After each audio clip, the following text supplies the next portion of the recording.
Je ne suis pas le pasteur. J'étais chef gang. Je dirigeais le gang appelé les Flash Boys au niveau d'Abobo ou Fouébouani. Je pense encore à Badjes, qui est mort. Je pense encore à beaucoup de personnes qui étaient dans mon gang. Franck. Et en 2017, mon père décide de nous faire déménager d'Abobo pour nous amener à Ndoussi. Parce que mon grand frère était braqueur professionnel et mon rêve était de le représenter, de le remplacer et d'être meilleur que lui parce que la police venait de l'arrêter. Donc nous nous retrouvons à Ndoussi, un village qui est maintenant une sous-préfecture, en allant sur Tiasalé. Et un jour, mon père vient nous annoncer, parce qu'on était très en colère, très dépaysés, parce que j'étais dans le mouvement des hip-hop. Je dirigeais le même groupe de délinquants, étant aussi le groupe de rap. Et j'avais écrit mon premier test de rap. Il existait une fille qui se nommait Caroline, Maline, fille belle, elle me plaisait beaucoup. Mais un jour, en passant, je lui fis des compliments. Mais que se cache-t-il derrière une beauté aussi grande? La débauche, le cauchemar, tout simplement le sida, maladie infectieuse destructrice de nos jours. Le sida continue son avancée mortelle. Avec quel avenir? Un avenir incertain. Je te bougeais là. Te bougeais là. Ça, c'était au temps des Stays Almighty. Et je me retrouve à Ndoussi. Les gens sont des paysans. Je vois des bœufs. Je ne suis pas habitué. Et mon père nous dit, il y a une convention qui aura lieu dans l'église dans laquelle lui, il s'est reconverti, l'église anabaptiste.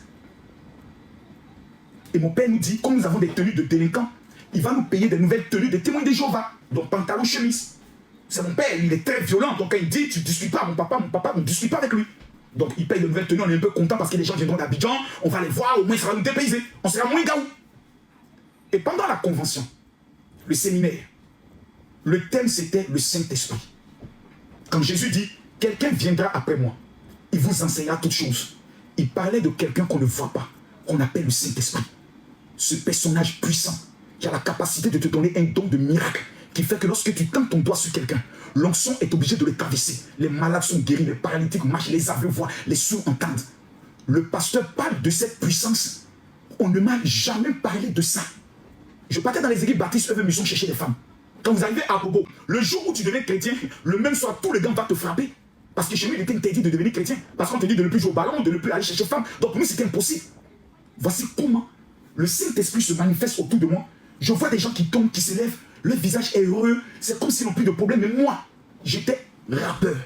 J'étais chef de gang. Mais j'étais toujours triste. Je suis là où je n'ai pas la paix dans mon cœur. Je suis toujours malheureux. Quand je suis avec mes amis, oui, on aime ça, oui, c'est les dur. Mais quand je me retrouve seul, que je dois dormir, l'insomnie, je suis triste, je dis, ma vie sert à quoi? Et c'est ce jour-là, j'ai donné ma vie à Jésus.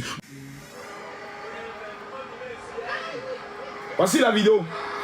Regardez bien, tout le pare-choc a été enlevé. Voici l'accident que Kimi a fait aujourd'hui. Voici l'accident. Voici l'accident. Ma fille a échappé à la mort.